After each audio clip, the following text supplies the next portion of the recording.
Hey guys, नमस्कार। आप सभी का स्वागत है आपके अपने चैनल एग्जाम अड्डा 5 स्टडी पर।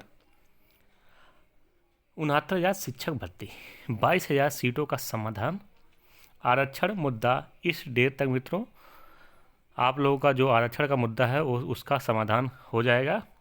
प्रधानमंत्री के हस्तक्षेप के बाद सारा जो मामला है वो सुलझ गया है।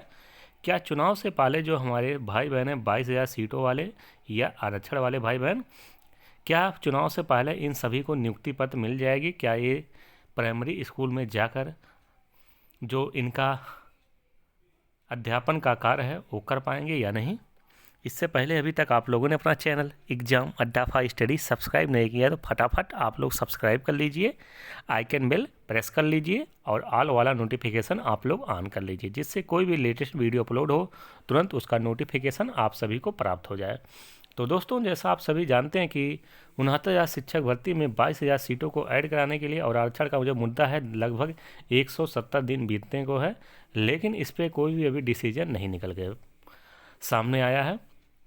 जैसा समय समय पर हर एक मंत्री हों, चाहे आपके शिक्षा मंत्री जी हों, चाहे केशव प्रसाद मौर्य हों या अनुप्रिया पटेल जी हों, यहाँ पर मित्रों एक बात हम आपसे स्पष्ट करना चाहते हैं। जो माननीय अनुप्रिया पटेल जी हैं, जब इनकी बातों को प्रमुखता के साथ नहीं सुना जा रहा है तो आप लोग समझ सकते हैं कि आरक्षण मुद्दे पर सरकार कितना गंभीर है। क्योंकि ये सरकार सिर्फ ओबीसी एससी वालों का वोट लेना जानती है। ओबीसी और एससी का मित्रों इन जो वर्तमान की सरकार है उनको वोट चाहिए, लेकिन इसका समाधान इनको नहीं करना है। जैसा अनुप्रिया पटेल जी हर एक इस समय चुनावी सभा में कह रही हैं कि 69,000 सीटों का जल्द से जल्द समाधान होगा, लेकिन मित्रों हमको तो नहीं लगता कि ऐसा कुछ होने वाला है।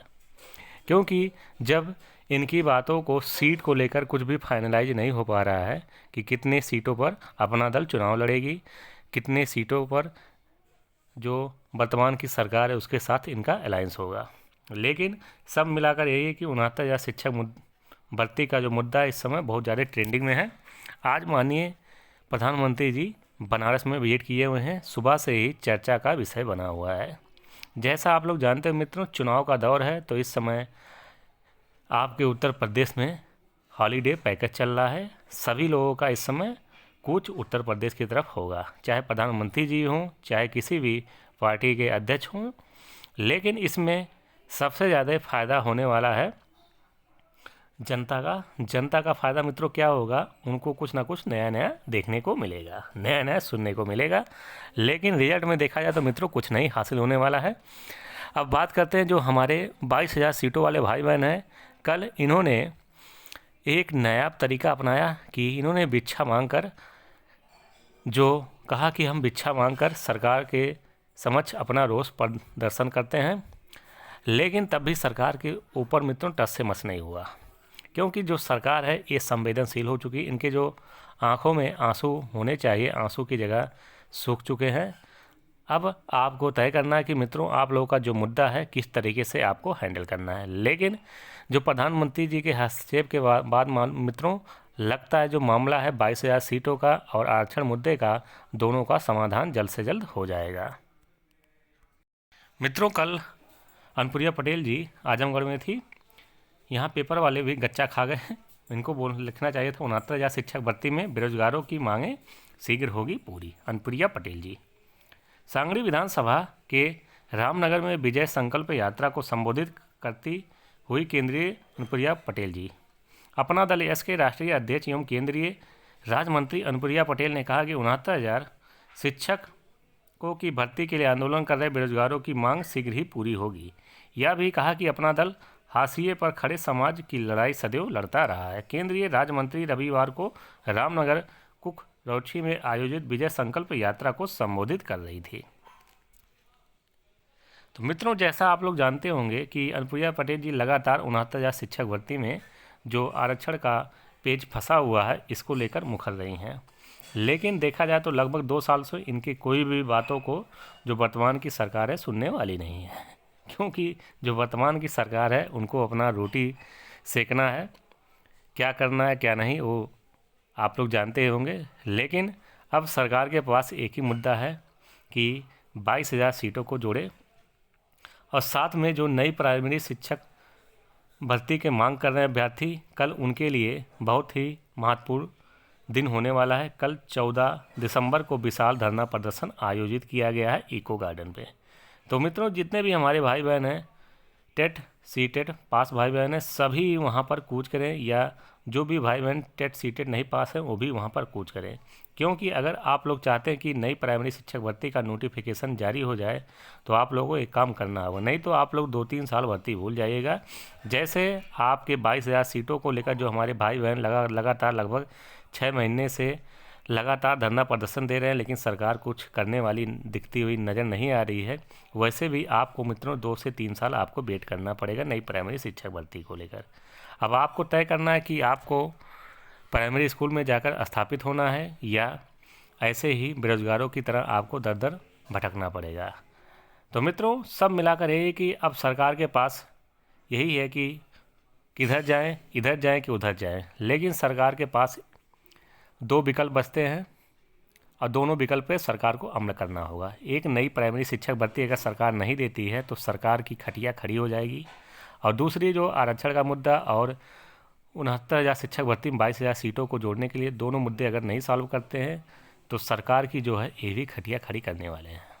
क्योंकि जिस हिसाब से हमारे जो भाई बहन हैं लगातार आरक्षण के मुद्दे को लेकर, 22,000 सीटों को लेकर और नई प्राइमरी शिक्षक भर्ती को लेकर इस समय मुखर हैं, तो जल्द से जल्द आप लोगों को कुछ ना कुछ मित्रों सार्थक परिणाम देखने को मिलेगा। जब से मित्रों बेसिक शिक्षा मंत्री जी सतीश द्विवेदी जी ने कार्यभार ग्रहण किया, तब से समझिए बेसिक शिक्षा विभाग में एकदम हाशिए पर चला गया।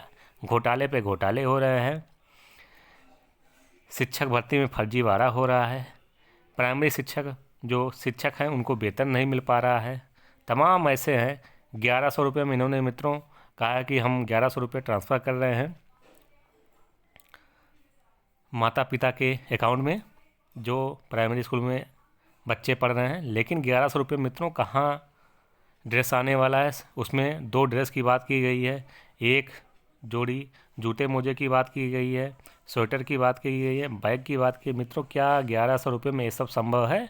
नहीं, क्योंकि मैंने खुद जाकर मित्रों 1100 रुपये में संपर्क किया जो दुकानदार है, तो मित्रों उन्होंने जब 300 400 रुपये का मित्रों आपका शर्ट मिलता है, 300-400 रुपये का पैंट मिलता है, तो 800 रुपये ऐसे मित्र हो जाते हैं। अब कोई भी आप जूता लेने जाइए तो 250-300 रुपये का, कोई भी आप स्कूल बैग लेने जाइए तो कम से कम 200 से 300 रुपये का, तो आप लोग स्वेटर लेने जाइए तो 400 रुपये से कम नहीं मिलेंगे। तो मित्रों ऐसा देखा जाए तो लगभग जो इनका एस्टीमेट जो 1100 रुपये में अपना ढिढोरा पीट रहे हैं, 1100 रुपये में कुछ नहीं होने वाला है। ये जो वर्तमान की सरकार है सिर्फ आपको मूर्ख समझती है, जनता को ये मूर्ख समझती है। ये समझते हैं कि अपने आप को हम बहुत ज़्यादा इंटेलिजेंट हैं, लेकिन ऐसा वर्तमान की सरकार नहीं है। अब मित्रों, आप लोगों को 1% जो आप लोगों का संख्या बल है वो आप लोगों को जल्द से जल्द दिखाना होगा। कल नई प्राइमरी शिक्षक भर्ती को लेकर विशाल धरना प्रदर्शन है, तो आप लोग अधिक संख्या में वहाँ पर जुड़िए और अपनी मांगों को उठाइए। हम तो कहते हैं मित्रों सभी भाइयों बहनों को जो इस समय धरना प्रदर्शन दे रहे हैं, आरक्षण वाले चाहे भाई बहन हों, चाहे 22,000 सीटों को जोड़ने वाले भाई बहन हैं, सभी को कल इको गार्डन में इकट्ठा होकर नई प्राइमरी शिक्षक भर्ती का मांग करना चाहिए। उसके बाद जब विशाल धरना प्रदर्शन का आयोजन हो तो हमारे जो ये भाई बहन हैं इनको भी सपोर्ट करना चाहिए एक दूसरे को। बिना एक दूसरे के सपोर्ट किए मित्रों कुछ भी संभव होने वाला नहीं है, क्योंकि ये जो वर्तमान की सरकार है वोट डालो राज करो वाली नीति अपनाती है, उसी पर ये राज करते हैं। लेकिन अब आपको संयुक्त होकर मुट्ठी की तरह बंद होकर सरकार के ऊपर वार करना है, तभी आपके जो मांग हैं वो जायज़ मांग जो हैं वो आपके पूरे होंगे। अंत तक जुड़े रहने के लिए हमारे सभी भाइयों बहनों का बहुत बहुत धन्यवाद। जय हिंद, जय भारत।